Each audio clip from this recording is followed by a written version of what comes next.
Hi, guys. Welcome back to ASMR True Crime Stories.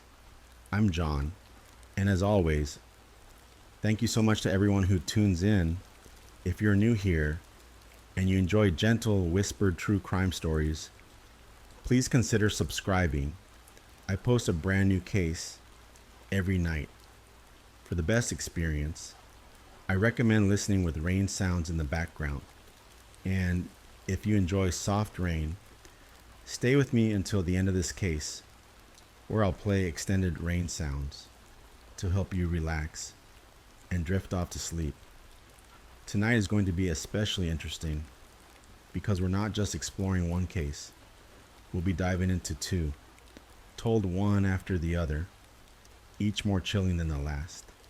We begin with the first murder ever committed through the mail, a story of heartbreak, jealousy, and a box of poisoned chocolates. A woman scorned, a love affair turned bitter, and a sweet gift laced with deadly intentions. Let's settle in, get comfortable, and begin tonight's whisper. This is the case of Cordelia Botkin. It was a warm summer afternoon in Dover, Delaware, August 9th, 1898. The sun was out, and the house on Queen Street was calm. Mary Elizabeth Dunning was spending the day with her daughter, her parents, and her older sister, enjoying the soft rhythm of a quiet life. Just after dinner, there was a gentle knock at the front door. When Mary Elizabeth opened it, she found a small brown package, neatly wrapped, with a delicate pink satin ribbon tied around it. Inside was a half box of chocolate bonbons, sitting on top of a pretty lace handkerchief. The price tag still attached. There was a note, too.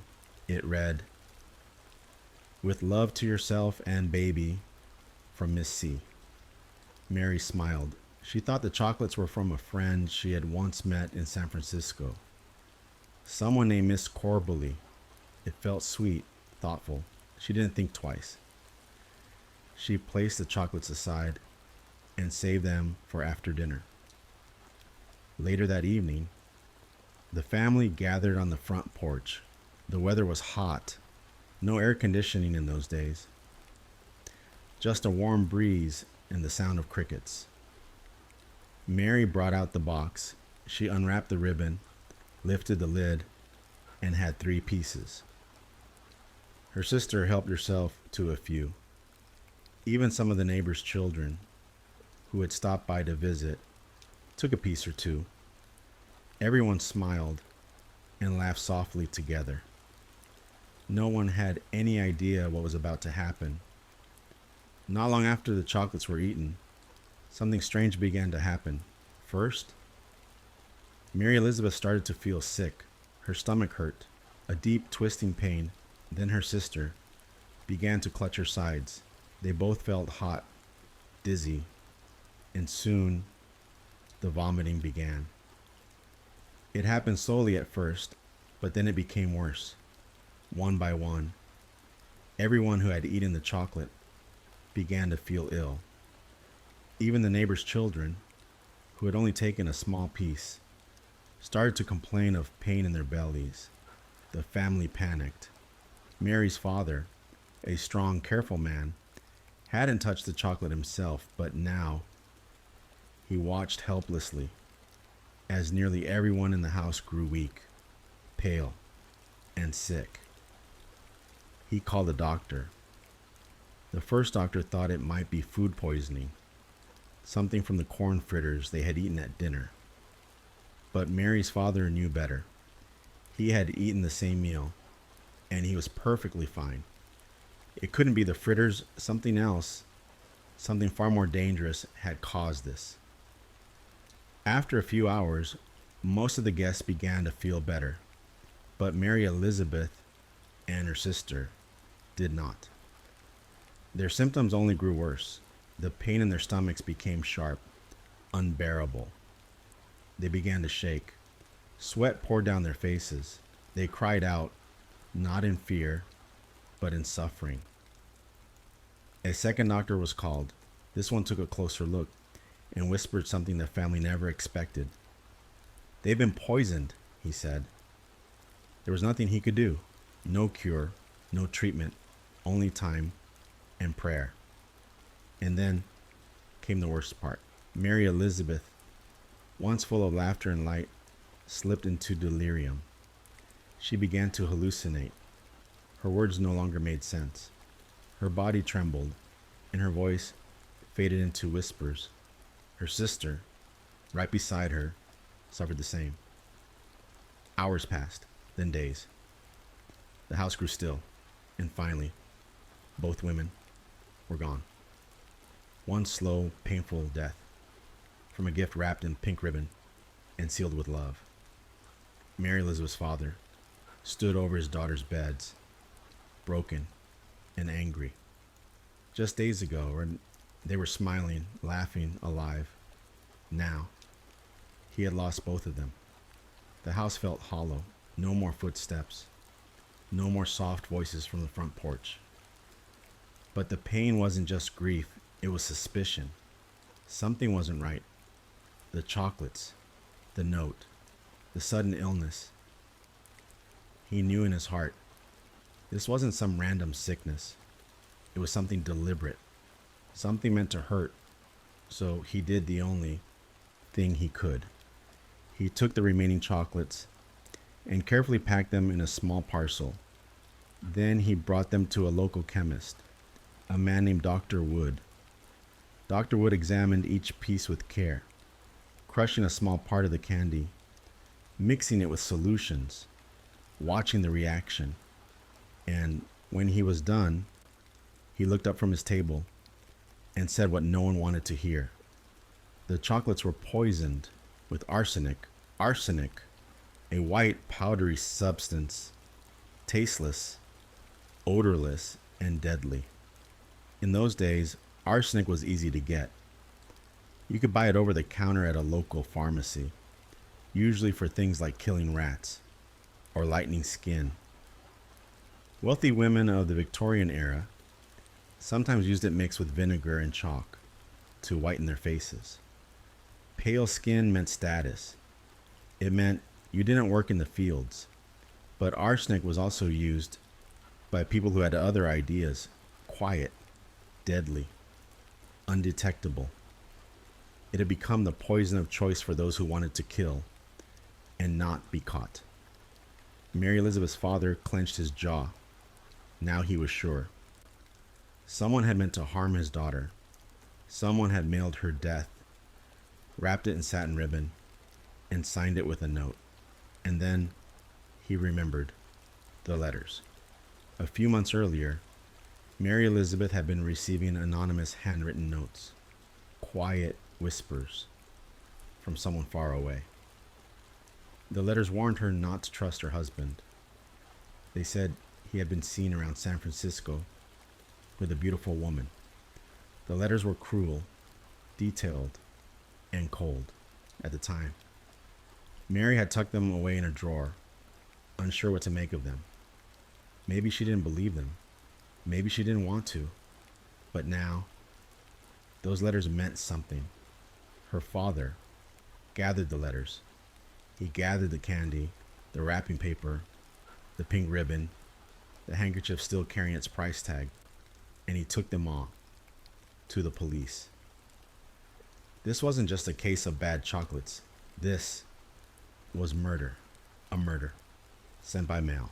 And soon, all roads would lead back to San Francisco. To understand how this all began, we need to go back to the woman at the center of it all. Her name was Cordelia Brown. She was born in 1854 in Kansas City, Missouri. Not much is known about her childhood, or how she was raised, or what her early years looked like. But what we do know is that by the time she turned 18, she married a man named Welcome Botkin. Yes, that was really his name. Welcome. Welcome. Botkin was 33 years old. He was a wealthy grain broker, well respected, proper, and business-minded. Cordelia and Welcome settled into a quiet life in Kansas City. 2 years after they married, in 1874, they welcomed a son. His name was Beverly, a simple family life in a city that was growing fast. But Cordelia wasn't exactly the typical Victorian wife. She was short and stout. Some would describe her appearance as frumpy. Not saying that to be cruel, it was simply how people saw her at the time. But what's more important is how she saw herself. Cordelia believed she was absolutely stunning, untouchable. She thought she was God's gift to the world. She often bragged to friends that she had been photographed in over 100 different poses, and at the time, that was a big deal. Getting photographed in the 1880s wasn't like snapping selfies on a phone. It was rare, expensive, and reserved for important moments. One of her favorite poses was standing with her hands behind her head, elbows out, her chest and face front and center. That pose was bold, especially in the Victorian era, where everything had to be modest, silent, controlled. You weren't supposed to show skin or hint at anything sensual, but Cordelia didn't care. She liked to be noticed. She was not afraid of being called inappropriate or seductive. She wanted people to talk. By 1894, her marriage to Welcome was falling apart. The two of them had grown very different. Welcome was calm, traditional. Cordelia liked parties, gambling, drinking, and in those days, divorce wasn't really an option. It wasn't common, and it wasn't accepted, so they didn't divorce. Instead, they separated quietly. Cordelia took her son and moved to San Francisco, a louder, livelier place. She wanted excitement. Welcome stayed behind in Stockton, California, where his job was. He would come to visit Cordelia once a month, just to pay her alimony. But even then, there was more happening. On one of his visits, Welcome got involved in his own scandal. He started having an affair with Cordelia's landlady, a woman named Clara. So Cordelia had her world, and Welcome had his. And in 1895, Cordelia was 41 years old, living in San Francisco with her son, trying to enjoy her freedom. She dressed the way she wanted, she talked the way she wanted, and she was ready to meet someone new. It was 1895, and Cordelia Botkin was walking through a park in San Francisco. The city was bright, noisy, and full of life. She had come there to meet a friend, to sit on a bench near the Golden Gate Bridge and enjoy the afternoon. The air was warm, the breeze soft. Cordelia was wearing one of her favorite outfits, something fashionable, something bold, and then a man rode by on a bicycle. His name was John Dunning. He was 32 years old, a reporter for the Associated Press. On that day, his bicycle had a problem. Something went wrong with the wheel. He pulled over near Cordelia's bench and began adjusting the bike. And then he saw her. He would later say, she was the most beautiful creature he had ever seen. Her presence, her posture, something about her energy made him want to speak. In the Victorian era, it was not considered proper for a man to approach a woman without an introduction. But John didn't care. He introduced himself. Cordelia smiled, and just like that, they began to talk. John Dunning had just come back from an overseas assignment. He had been reporting on tensions between the United States, Great Britain, and Imperial Germany. Over a small island in the Pacific, a massive typhoon had hit. Ships had sunk. It was front page news. And John's reporting had made waves. Because of his success, he was promoted. he became superintendent of the Western Division of the Associated Press, right there in San Francisco. John was married. His wife's name was Mary Elizabeth. She had moved with him to California in 1891. Not long after, they had a daughter together. They named her Mary too. But Mary Elizabeth never adjusted well to San Francisco. She missed home.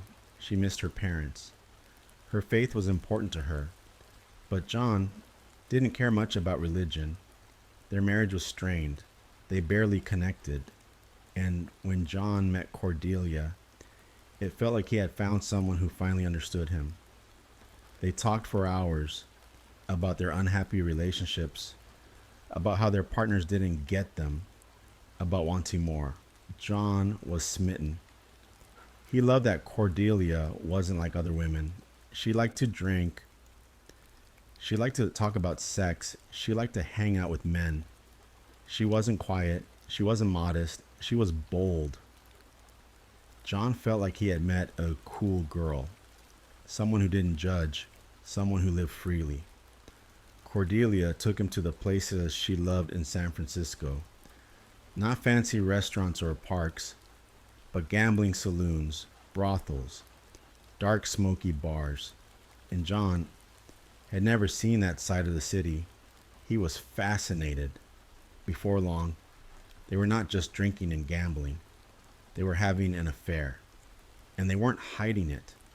In the neighborhood, Cordelia already had a reputation, and it wasn't a good one. The women didn't like her. They saw her hanging around the brothels, laughing with men, always dressed up, always showing off. Some called her the town you-know-what. And now she was walking around town, arm in arm with a married man. John didn't even try to be discreet, and soon rumors began to swirl. It didn't take long for Mary Elizabeth to find out. Her husband was having an affair, and not just with anyone, with Cordelia Botkin. Mary was humiliated. Everyone seemed to know. She had left her family behind, moved across the country. For this? She stayed with John for about a year, unsure what to do. But the shame and the pain became too much. In 1896, Mary Elizabeth packed her things, took her daughter, and moved back to Dover, Delaware. She moved in with her parents. Her father, John B. Pennington, was a former congressman, a serious man with connections, and she was ready to start over. Meanwhile, with Mary gone, John and Cordelia felt free. They spent their days drinking, gambling, staying out late, like teenagers on spring break. But John wasn't used to this lifestyle, and soon it started to catch up with him. By 1896, John Dunning was living a life far from anything he had ever known. Drinking, gambling, brothels, parties with Cordelia, night after night. At first it had felt exciting, but soon it was overwhelming. He was losing money, fast. He had no self-control, and Cordelia, she wasn't slowing down either. He tried to keep up, but he was falling behind. He began racking up huge gambling debts he couldn't pay. Collectors came knocking, and John panicked. He thought, if I just borrow a little from work, I can win it back, and no one will know. So he stole $4,000 from the Associated Press. That may not sound like much today, but in 1896, that was equal to more than $120,000. He used the money to pay his debts, but of course, he didn't win it back. He lost even more. It didn't take long for the company to discover the theft. John Dunning was fired.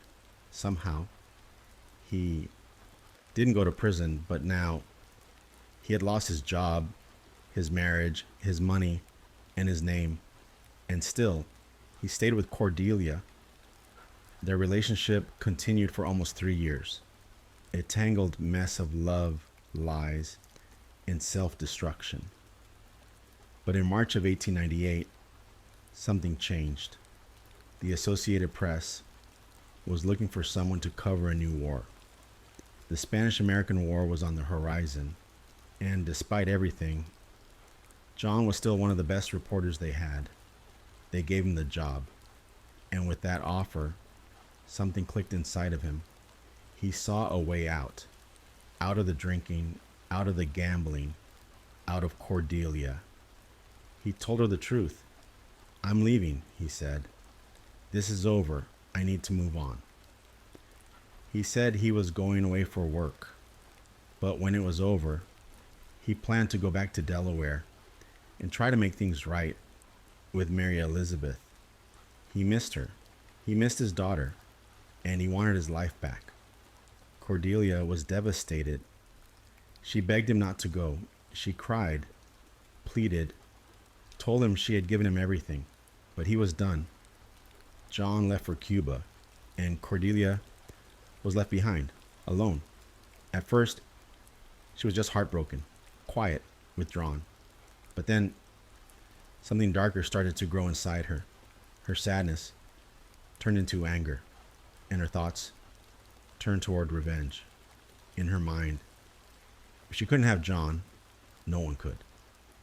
After John Dunning left San Francisco, Cordelia Botkin didn't just grieve, she watched, she thought, and then she began to write.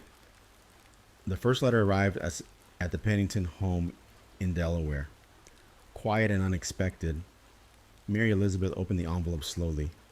The handwriting was neat, careful. Inside was a message that shook her. It said, "Do you know where your husband is? He's in San Francisco with another woman."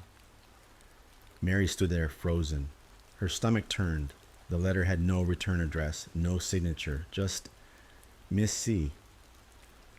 Over the next few weeks, more letters came, some short, some long, each one carefully written, designed to hurt. They told Mary details about her husband's affair, where they had gone, what they had done, how long it had lasted. The letters weren't messy or emotional. They were cold, almost polite. They made it seem like Cordelia was trying to help Mary by revealing the truth, but in reality, each word was poison. Mary showed the letters to her parents. They were outraged. Her father, a former congressman, promised to get to the bottom of it, but Mary kept the letters. She folded each one, placed them inside a drawer, and tried to move on. She didn't respond. She didn't confront Cordelia. She didn't even tell John. She wanted peace. But Cordelia didn't stop. More letters arrived, dozens of them. Some were handwritten, some were typed. And then she sent a photograph, a picture of herself, posed confidently, leaning back on a chair, arms behind her head, chest out. It was meant to intimidate, to say, "This is the woman your husband loved." But even then, Mary Elizabeth stayed silent, and Cordelia started to feel something shifting. She wasn't getting the reaction she wanted. The letters weren't enough. Cordelia's thoughts grew darker. In her mind, she had lost everything. Her reputation was ruined. Her lover was gone, and Mary Elizabeth had taken it all. So Cordelia made a decision. If letters couldn't destroy her rival, maybe something else could, something sweeter, something deadly. She went shopping, first to a candy store, then to a pharmacy, then to a department store, where she picked out a delicate lace handkerchief and a roll of pink satin ribbon. She wrapped the gift carefully. She tied the ribbon. She slipped in a note. "With love to yourself and baby, from Miss C." And then she mailed it across the country from San Francisco to Delaware.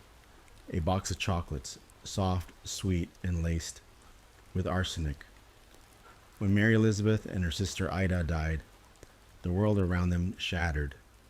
Their family was heartbroken, but soon grief turned into suspicion. Mary's father, Mr. John B. Pennington, was not an ordinary man. He was well known, a former congressman, a man who knew how to demand answers. He carefully collected the things Mary had left behind: the candy box, the lace handkerchief, the pink ribbon, the little note signed Miss C, and the unopened pieces of chocolate still left in the box. He brought them all to the police. They handed the chocolates over to a chemist. The results were quick and terrifying. Every single piece was laced with arsenic. The case was now official. 2 women had been murdered, and their killer had used the U.S. mail to do it. Investigators in Delaware were shocked. This was something new, a murder by mail. But the evidence was oddly detailed. They had a box, a handwritten note, a ribbon, a handkerchief, and inside the handkerchief was a price tag. It was traced to a store in San Francisco. That was their first lead. The case quickly jumped across the country, from the quiet streets of Dover to the bustling city of San Francisco. A new investigator picked it up there, Captain Louise from the San Francisco Police Department. He was smart, experienced, and he immediately started looking into the stores where the items had come from. The lace handkerchief, sold at a local shop to a woman with light hair, round figure, fine clothing. The box of chocolates, bought at a popular sweet shop, again by a woman who fit the same description. No name given, but the clerk remembered her. And then there was the handwriting.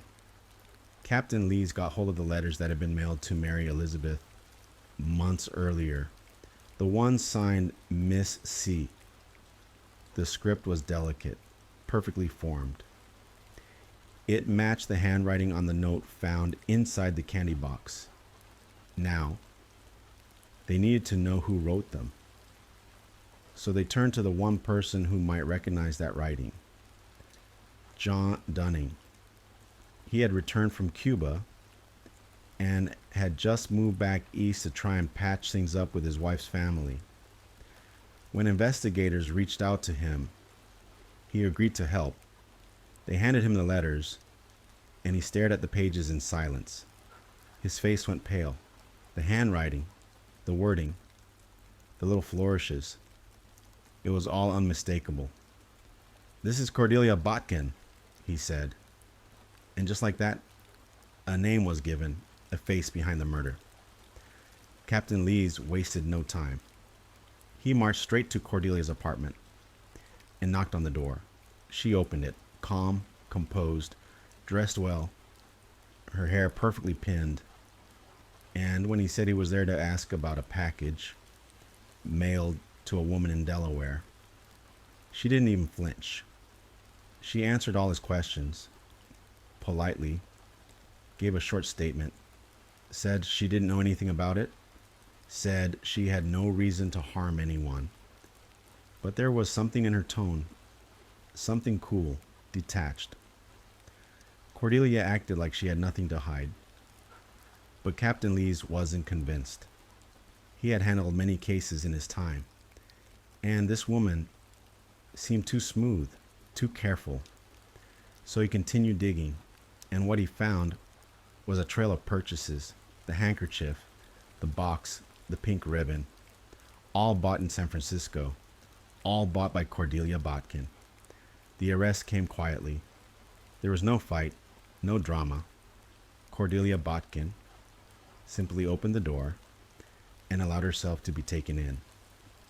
News of the crime spread quickly. The headline read, "Poisoned Candy Kills 2. Woman in San Francisco Arrested." People were shocked. A box of chocolates, mailed across the country, used as a weapon. It didn't seem real, but it was. And now, it was time for trial. The courtroom was packed. Curious onlookers, reporters, neighbors. Everyone wanted to see the woman who killed with candy. Cordelia sat at the front, still composed, still elegant. Her gloves were pressed flat in her lap, her gaze calm. The prosecution laid out the story, step by step. They showed the letters. They presented the candy box. They displayed the handkerchief with the store tag. They had store owners testify, confirming Cordelia had bought every item. And then the biggest moment came. John Dunning took the stand. He looked thin, tired, but serious.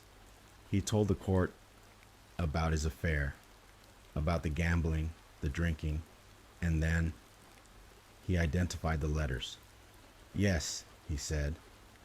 Those were written by Cordelia Botkin. The room fell silent. Cordelia's defense was simple. She claimed she had nothing to do with the poison. She admitted she sent letters. But the candy? No, she whispered. I didn't send it. She said someone else must have done it. Someone jealous. Someone trying to frame her. But there was no other suspect, no other motive, no other link to that pink box. The jury deliberated 1 hour, 2 hours. Then they returned. The verdict was guilty. Cordelia Botkin was sentenced to life in prison. She did not cry. She did not scream.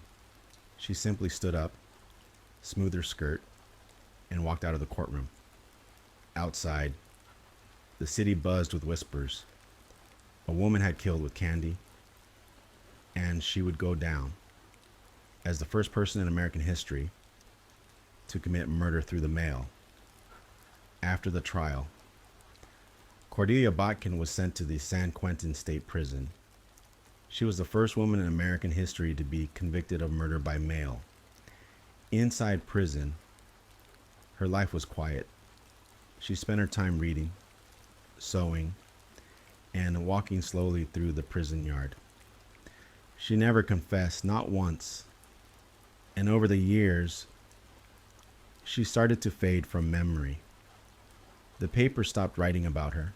The trial disappeared from front pages, but her name, her crime, remained in the shadows of legal history because her case led to something bigger. The government realized that murder by mail wasn't clearly covered by any law. So in 1902, the U.S. Congress passed a new regulation. It became illegal to send any dangerous substance through the United States Postal Service, a law born from a box of poisoned chocolates. Cordelia Botkin stayed behind bars for the rest of her life.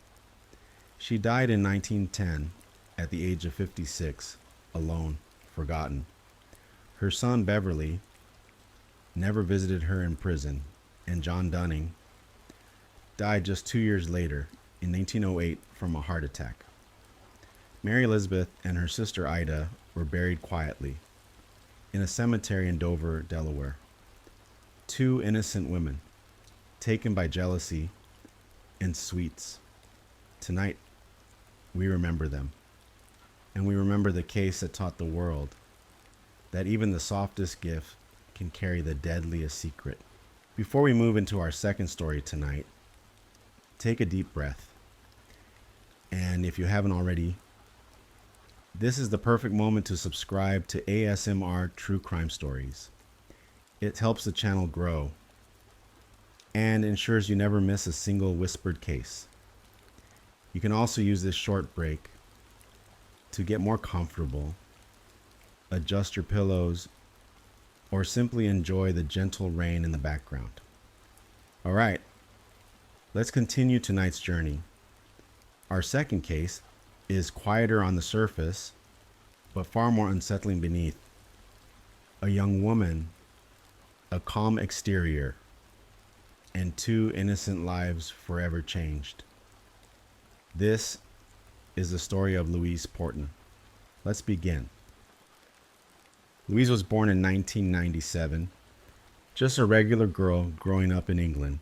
She had 2 siblings, and at first glance, you might think she came from a close-knit, ordinary family.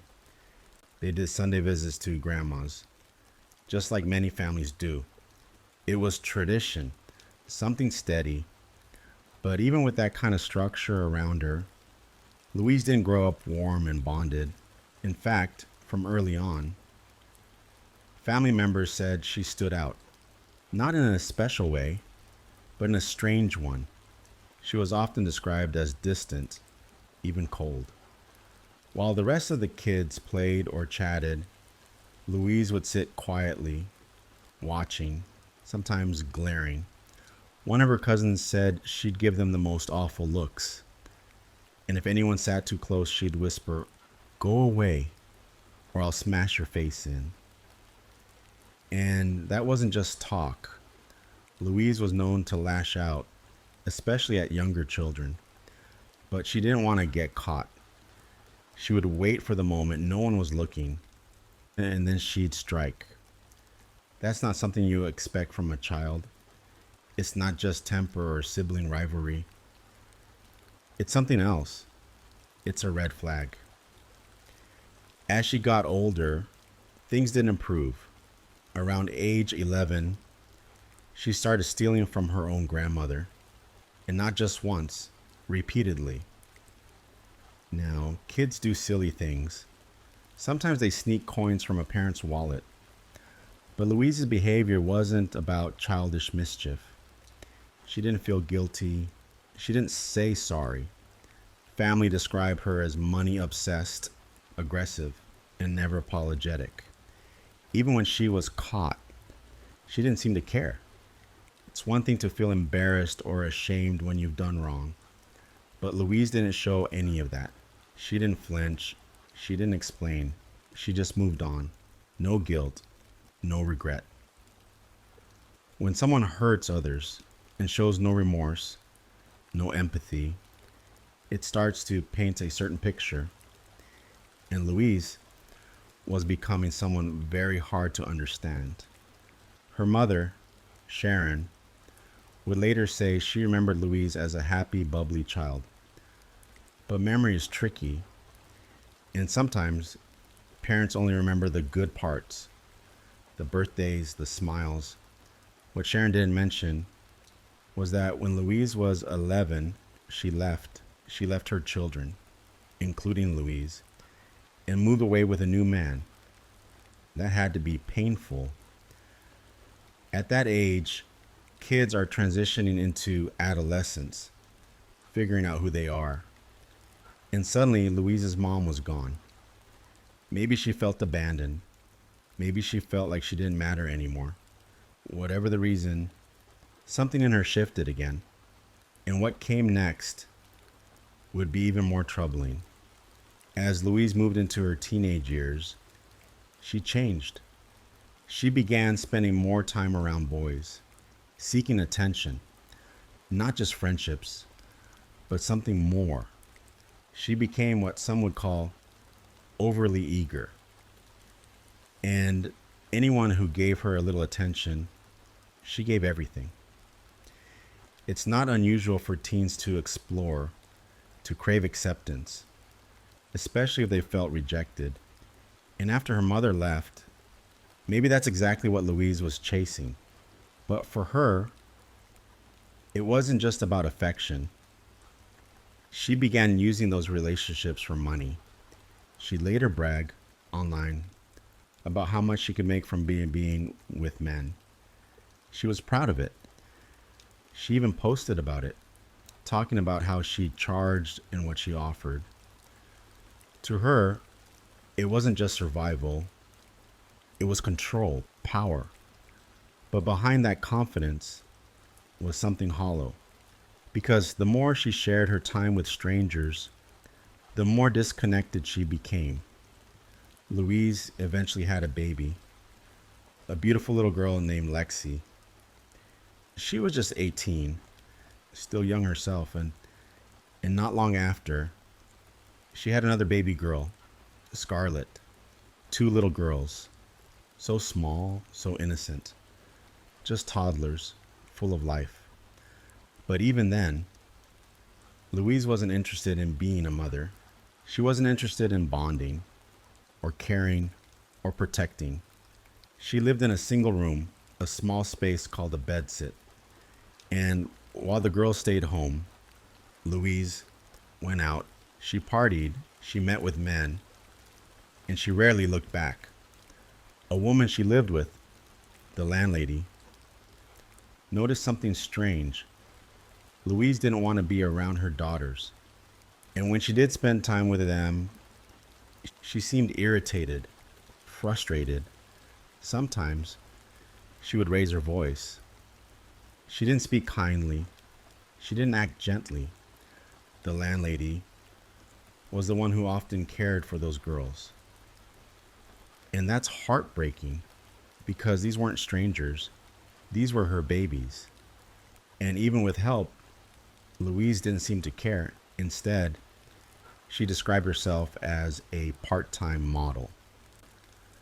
But what she really meant was that she was offering pictures and time for money. And what's more troubling is that she invited men into her small room, the same room where her daughter slept. She would message men telling them they could visit her, but they had to be quiet because the kids were in the room. It wasn't just careless, it was risky. Because when you bring strangers into your space, especially around children, you're choosing danger over safety. And Louise made that choice again and again. She even worked under a nickname on websites that offered fantasy, photography, and more. She'd dress up, pose, and sell the images, and she took pride in it. From August 2016 through late 2017, she stayed in a new place, still with her 2 little girls. But more and more, she disappeared. She left the kids behind. And the landlady stepped in again. She noticed Louise didn't want them around. She tried not to be a mom. And when she did spend time with them, she got angry. She raised her voice. She became overwhelmed. To any of us watching from the outside, these are red flags, big ones, but still, nothing had happened yet. At least, nothing anyone could prove. It was January 2nd, 2018. Louise called for emergency help. She said that her daughter, Lexi, was struggling to breathe. Naturally, that would worry anyone. And at first, the call was taken seriously. An ambulance was on the way, but then Louise called again and canceled it. She said she had her own ride. She could take Lexi to the hospital herself. Now on the surface, that might seem reasonable. Why wait for an ambulance if you can get to help faster? She took Lexi to the hospital. And along the way, you'd think she'd be comforting her daughter, right? Maybe holding her hand, whispering that everything would be okay, trying to stay calm. But Louise wasn't focused on Lexi. While her daughter was struggling to breathe, Louise was messaging someone, sending images, talking about money. It wasn't about Lexi, it was about business. Once they got to the hospital, doctors checked Lexi thoroughly. They couldn't find anything serious. There was no clear reason for her breathing trouble. They suspected a mild chest infection and gave her some antibiotics. Louise was sent home. But 2 days later, January 4th, Louise made another emergency call. This time, Lexi was in much worse condition. Paramedics rushed to the scene, and when they arrived, they found Lexi lying flat on her back, unconscious, barely responsive.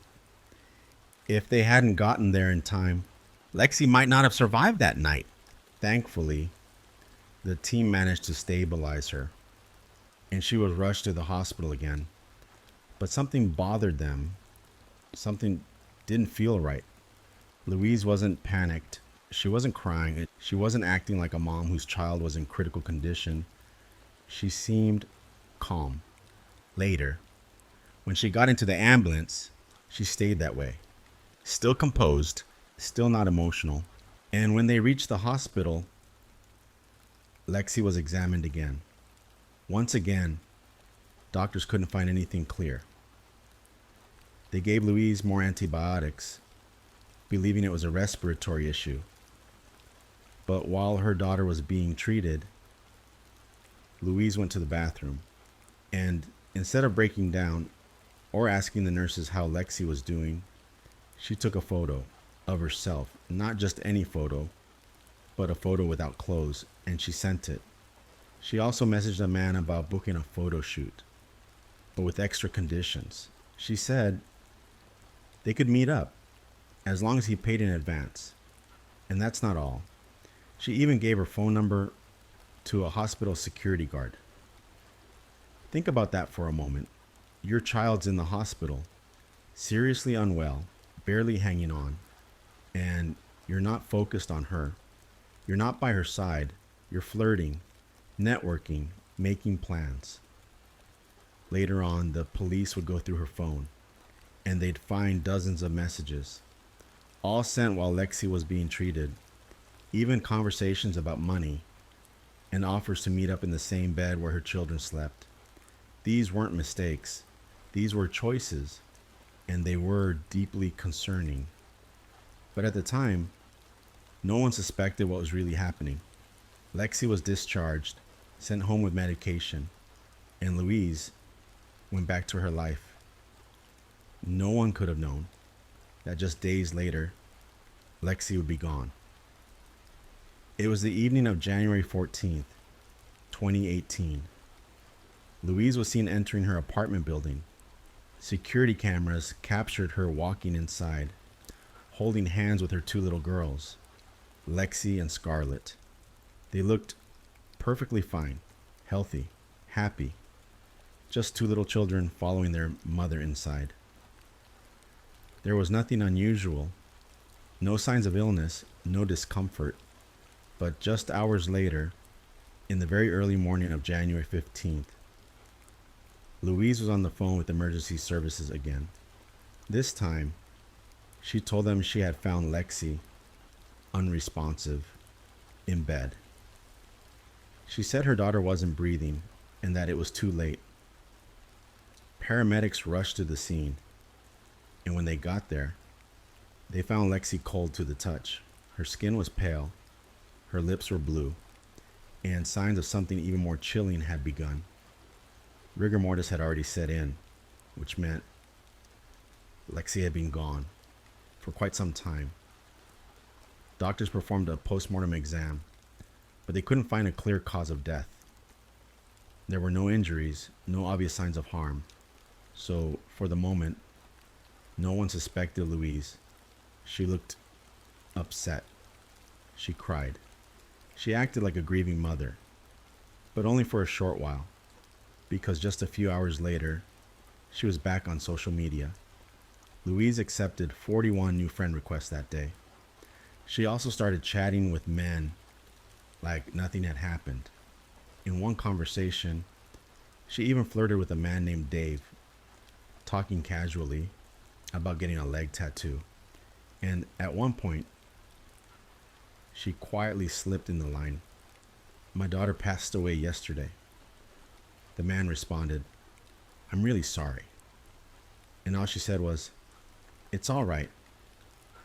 Just like that. That same night, Louise went out. She met up with a new man, someone she had just started messaging. They went on a date less than 24 hours after her little girl died. And she didn't seem affected. She didn't act heartbroken. She wasn't staying home with her other daughter, Scarlett, who had just lost her sister. Instead, she was out, laughing, talking, moving on. And just 2 weeks later, Louise was seen again, this time laughing at the funeral home. She was arranging Lexi's burial, and while doing it, she made a video call to a man, not a relative, not a friend, but someone she had met online. When asked how many children she had, she joked, "Well, I've only got one now," as if she were talking about groceries or a bottle of soda, not her own child. And all of this was just the beginning, because at that moment, her other daughter, Scarlett, was still alive, but not for long. It was now late January 2018. Louise had just gone to stay at a hotel, this time with only Scarlett. Her first daughter, Lexi, had been laid to rest, and now Scarlett was the only one left. On February 1st, just 17 days after Lexi passed away, CCTV footage showed Louise leaving that hotel. She was carrying Scarlett in her arms, walking out the front entrance. Later, she would claim that Scarlett had been feeling a little unwell and that she was taking her to the hospital to get checked over. But something wasn't right.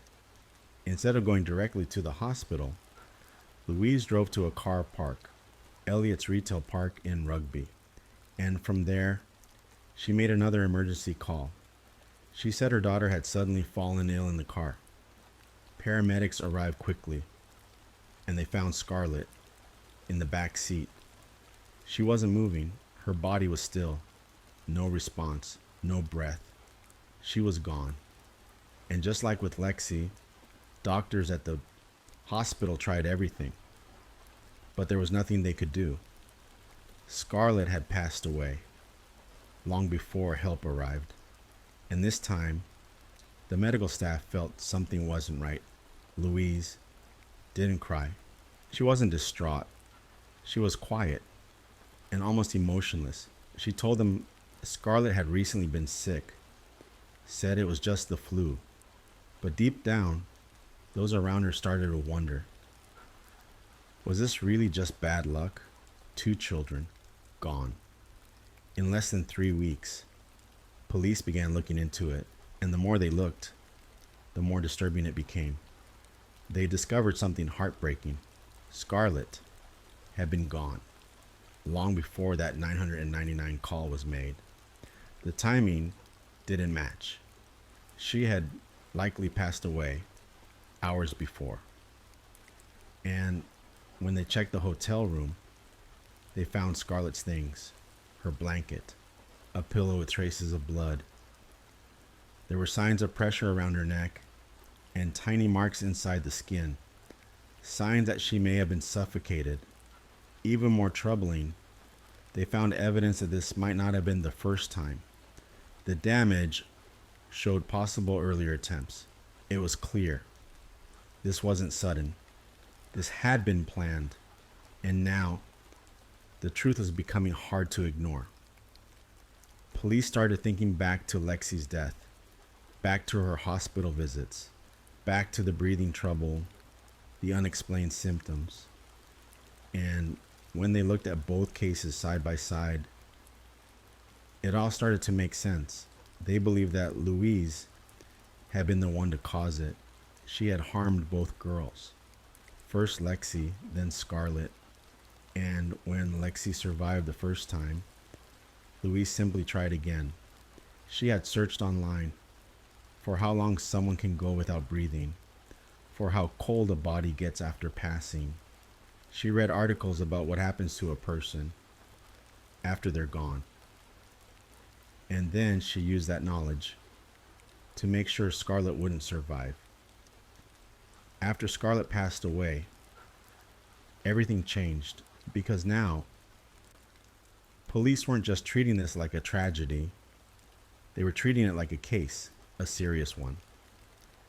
And the more they looked into Louise's past, the more disturbing the picture became. They started by checking her phone, her computer, her online searches, and what they found was chilling. They learned that Louise had searched things like, how long can you go without breathing? How long does it take to die from a blocked nose and covered mouth? She'd also looked up, how long after someone passes does the body get cold? And this wasn't just after the fact, no. She had made some of these searches before the girls died. It was planned. She was reading articles titled things like, toddler brought back to life after drowning. And when Scarlett was taken from that hotel to the car, she was already gone. Louise knew that. She was pretending, going through the motions, and while she sat in that car park, waiting for the ambulance, she wasn't crying. She wasn't panicking. She wasn't holding Scarlett and begging for help. She was calm, still, emotionless. And she wasn't just sitting there. She was texting. She was messaging a man, telling him that Scarlett had been taken ill and might not survive. But there's something important about that, because no doctor had told her that. No hospital had given her that news. She said it because she already knew, because she was the one who made it happen. And that wasn't the only strange thing. Louise stopped at a petrol station that day. On her way to the hospital, she bought snacks, filled up the car. CCTV footage caught her there. And according to the timeline, Scarlett had already passed away by then. She was driving around shopping while her baby was lifeless in the back seat. She didn't rush. She didn't scream for help. She didn't stop strangers for assistance. And when she called for an ambulance, it was only after she was already parked. She made sure Scarlett couldn't be revived, just like she had tried with Lexi, just like the search history said. The autopsies only confirmed it. Scarlett had signs of compression in her neck, signs of force, signs that this was no accident. And little Lexi, though her cause of death wasn't clear at first, had similar issues. The conclusion was clear. Both girls were harmed intentionally. Both were taken by the same hands.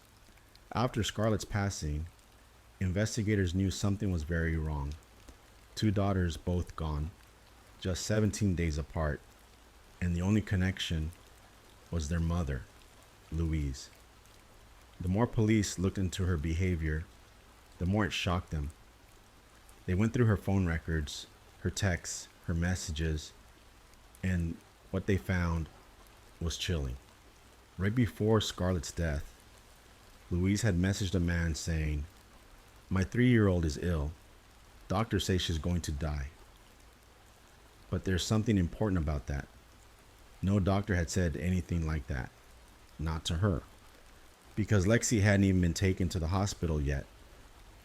And when she was, they still couldn't find any reason for her condition, which meant Louise wasn't reacting to bad news. She was predicting it because she already knew what was coming, because she caused it. And it wasn't just that message. She had a long list of searches, things like, why did my 3-year-old stop breathing? How long after death does someone get cold? Can you die if you have a blocked nose and cover your mouth with tape? And perhaps the most disturbing, she searched how long someone has to be without breath before resuscitation no longer works. That told police everything. This wasn't an accident. It wasn't a panic moment. It was preparation. She didn't want Lexi to survive the second time. And with Scarlett, she made sure there would be no chance.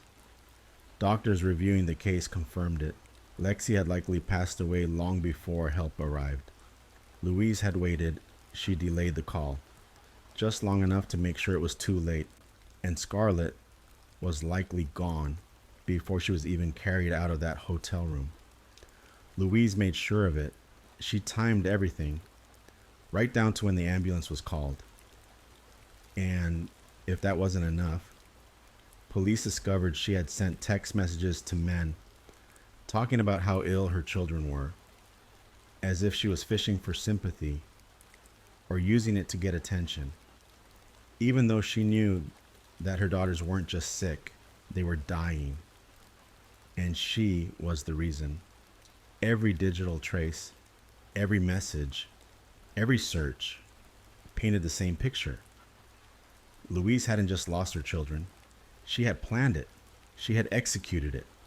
And she had hidden it behind a calm face and a carefully controlled story.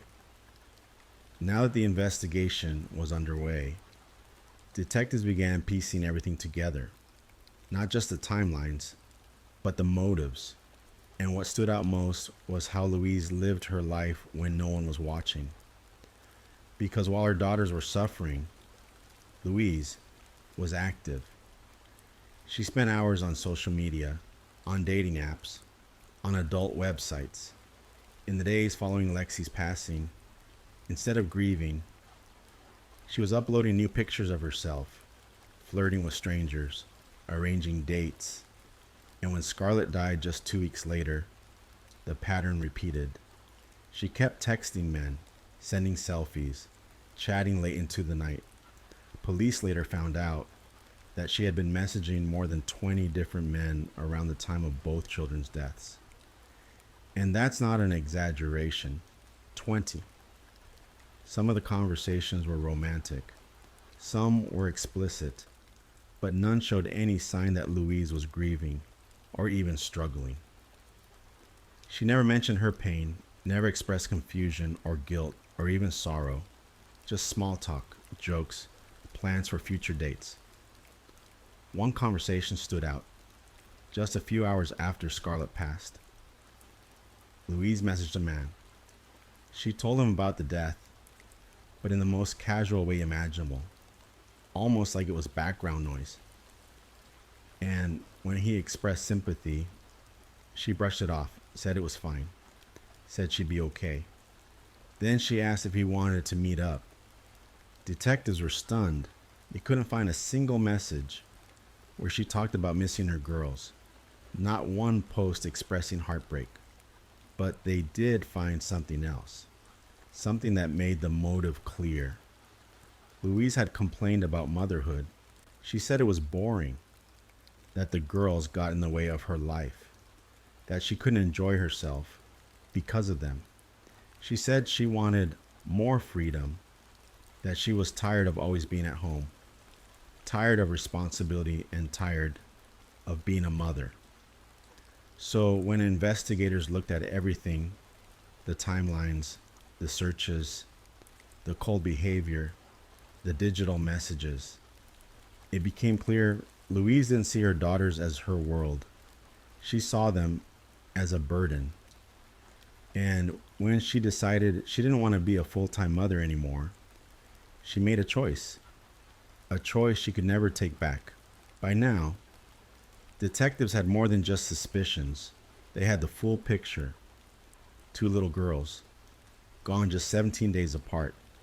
A mother who barely reacted, who kept texting, posting, planning nights out, and a search history that read like a checklist. So quietly, carefully, they began building their case. And on March 20th, 2018, just over a month after Scarlett passed, police arrested Louise Porton. She was 23 years old.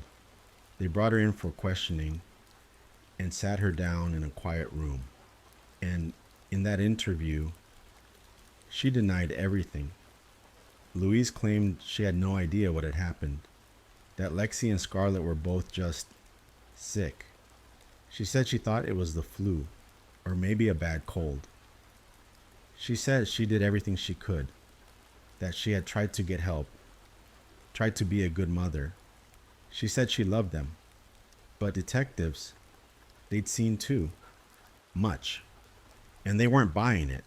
They showed her the search history. They showed her the phone messages, the dates, the timestamps. They showed her how Scarlett had already passed before she ever made the emergency call. They laid out everything, calmly, softly, but directly, and still. Louise denied it. She stuck to her story. No emotion, no breakdown, no tears, just short answers and silence. So detectives did what they needed to do. They formally charged her with the murder of both Lexi and Scarlett. Louise Porton was going to stand trial, and now the world would hear the truth.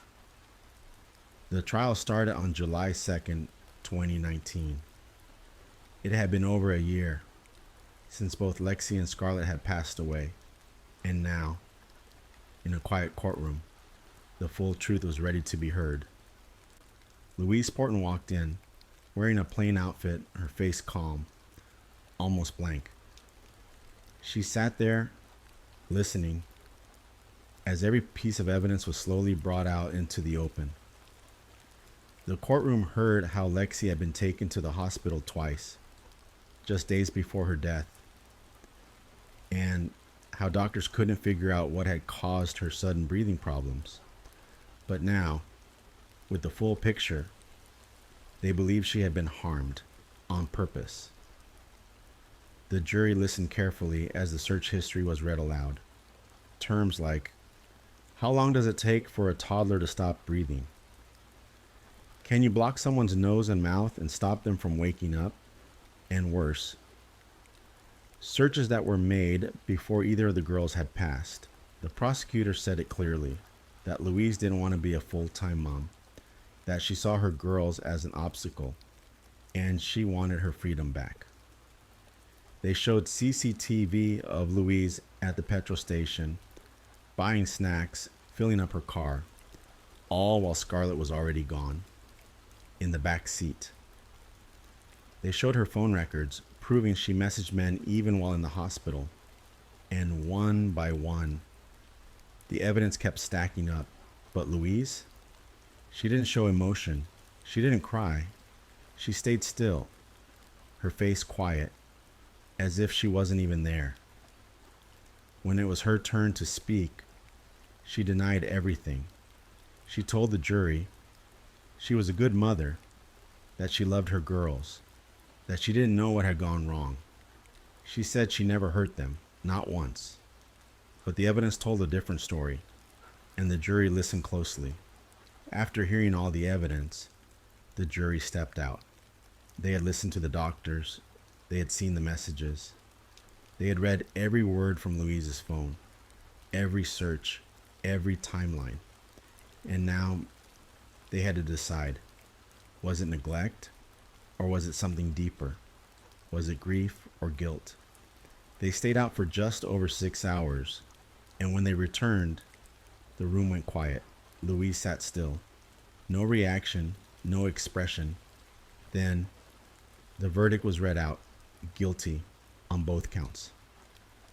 Louise Porton had been found guilty of murdering her 2 daughters, Lexi, age 3, and Scarlett, just 17 months old. The courtroom stayed silent. There were no screams, no cries, only the soft rustle of papers and the heavy weight of what had just been confirmed. At sentencing, the judge spoke firmly.